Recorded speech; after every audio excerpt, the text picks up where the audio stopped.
Growing up between different cultures isn't always easy. It's hard to navigate between new experiences and established traditions. But with great challenge comes great ideas, growth, and understanding. This is the Smokie Podcast. I'm Saesha. I'm Aaqib, and today we're taking you through the sounds, stories, and experiences that shape cultural identity for students here at MSJ. Personally, cultural identity was something I struggled with when I first moved to America from India. I think I was in first grade, and when I first got here, I didn't realize how much of a cultural shock it was gonna be, you know? And I think something that happened to me that really struck with me was in elementary school, one of my friends, a white girl, came up to me and said, Saesha, I think you're really cool for an Indian. And that comment really confused me because, are Indians not cool anymore? And after hearing that, I was kind of upset and I wanted to be more white per se and wanted to kind of make my cultural identity go away. Wow, that's a really crazy comment. Wouldn't really be able to fully understand that difficulty, but I was born here in the Bay Area, so I haven't had that type of experiences because, a lot of people here are Desi or Asian.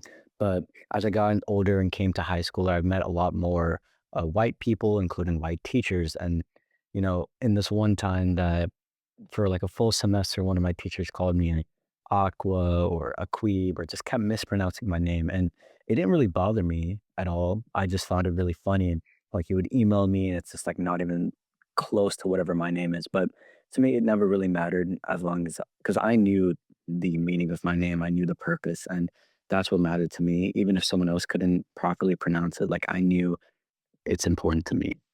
Yeah, as you said, the Bay Area does have a huge Desi community. And I think at a time when I felt like I wanted to be more white and I felt I was losing my cultural identity, I think the Desi community really helped me be more traditional again. I remember in my sophomore year, I went to many Sweet 16s, and since a lot of my friends are Indian, a lot of those Sweet 16s were Indian. So at those Sweet 16s, seeing everyone dressed in lehengas, eating naans and curries, it just really made me feel right back at home and made me really want to embrace my culture more instead of suppressing it. That's really amazing. Yeah, I mean, from my background, my brothers, like we never really did these big celebrations. So when I came to high school and found these like Sweet 16s, I was super confused.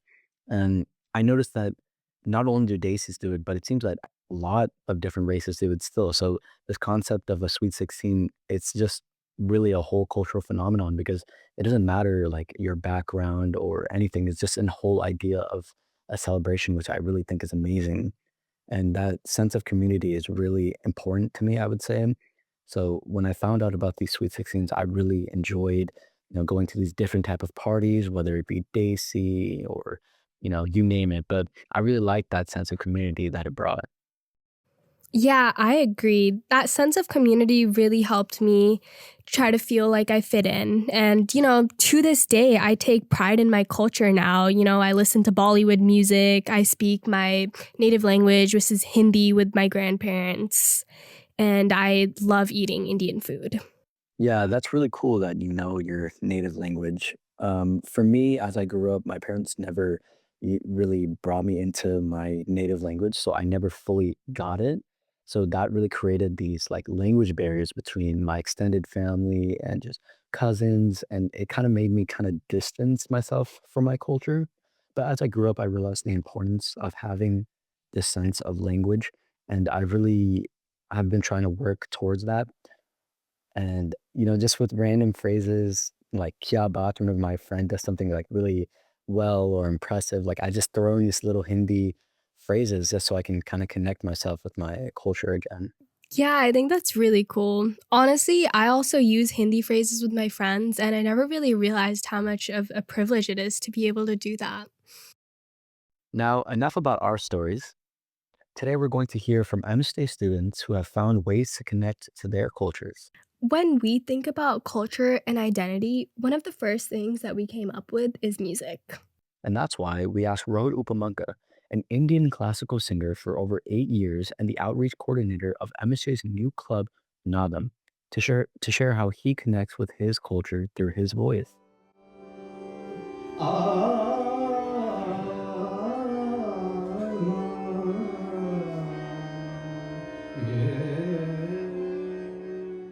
There's this consistent thing that happens with my brother and I where since we don't know like the old versions of Hindi and Urdu like completely, there are some words that we don't know. And so it helps us stay connected to our family when they can help explain what these words mean. For example, one form of Indian classical music is ghazal. Ghazal is written in Urdu, right? So a lot of Urdu words are different than Hindi words and different than any of the other words that you might find because it's mainly spoken in Pakistan, not India. And so our dad, who is very much into this kind of music, is the one who has to explain it to us, which gives us another moment for us to connect. Wow, I think it's really interesting how singing and music kind of turned into something that Rohit could connect with his dad. I think that's really special. Yeah, I mean, honestly, I think one of the best ways to stay connected to your culture is just building really strong relationships with your family, your extended family, you name it, just like how Rohit did with his dad.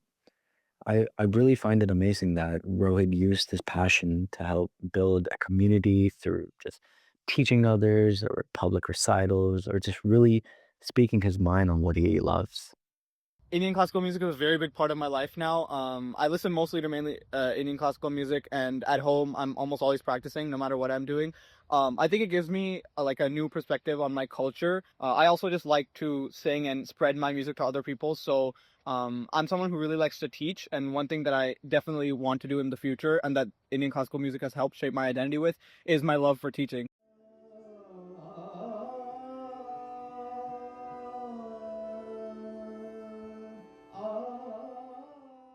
Yeah, personally, I don't listen to much Indian classical music, but I know my mom does. Every morning without fail, my mom is constantly playing a new ghazal or one of her favorite songs. So I definitely hear a lot of it and I've learned to respect it and just really see the beauty in it.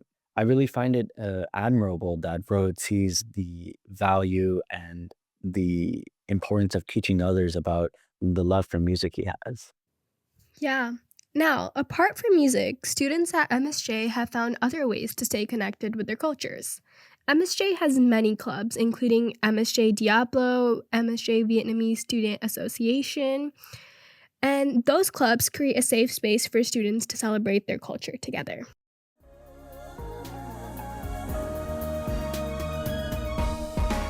Chào anh em là con gái miền Tây mới lên thành phố được có Here is Kathy Huyn, the president of the Vietnamese Student Association Club, VSA. VSA has monthly meetings that share Vietnamese culture, and we also do fan dancing every year for MC Week to teach and spread our culture to everyone at MSJ.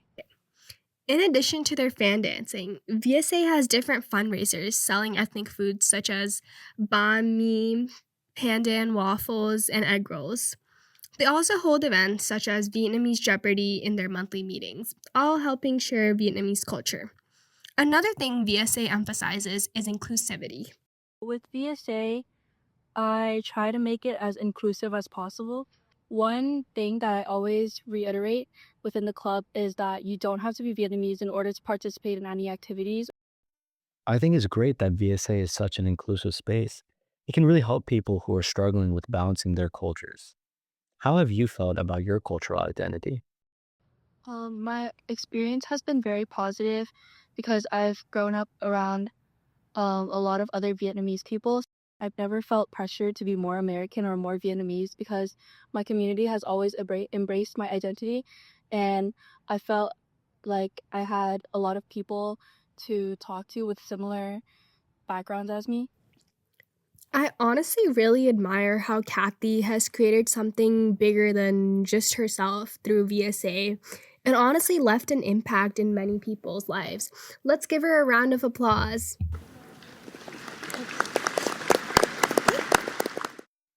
Yeah, that is really amazing. As Saesha said, I find it so inspiring that this club emphasizes inclusivity and doesn't require members to be Vietnamese to participate in their activities. Our next guest speaker is Sidharth Vitthanala, who is the president of the Diablo Club, a club that's not in his immediate culture. We asked Sidharth if he kept Chinese and Indian cultures separate, or if he blended them, and how being part of Diablo has shaped his identity. So personally, I've been trying to keep them separate. The previous president, Chardul, he actually made a speech about how he interacted with Diablo in his life and how he tried to make sure that he was not appropriating, but actually understanding and appreciating the culture that Diablo has with Chinese people. Diablo, also known as the Chinese yo-yo, is an ancient Chinese toy that allows players to create complex tricks, acrobatics, and performance art. This unique activity originated over 2,000 years ago in China, getting much attraction in parts of Asia, Europe, and North America. For me, it's just been an extension of myself and how I'm always open to trying new things. I think that everyone would benefit from seeing things outside of their own personal bubble and seeing if they like it, if they don't. Personally, like I went to that first meeting with zero expectations. I just wanted to see how they spun that Chinese yo-yo around, and I just got hooked from there. Wow, Sidharth's story is truly inspiring. I think it's important to realize that cultural appreciation is not just about learning your own culture, but also being open to other cultures and honestly just finding ground that connects all of it. Through these fantastic people, we have learned today that identity is a blend of different experiences, traditions, and cultures, creating unity throughout our school. As we wrap up today's podcast, it's clear that even though we come from different backgrounds and experiences, we all share a connection to our roots, whether it's through singing, music, clubs, or community. Earlier, we asked what it means to hold on to your culture while growing up in a place of differences. And what we've learned is that identity is something fluid and personal, yet it's also interconnected with our community and heritage. No matter where we come from, the traditions, stories, and experiences shape us into who we are and how we relate to the world around us. Thank you for listening to the Smokie Podcast.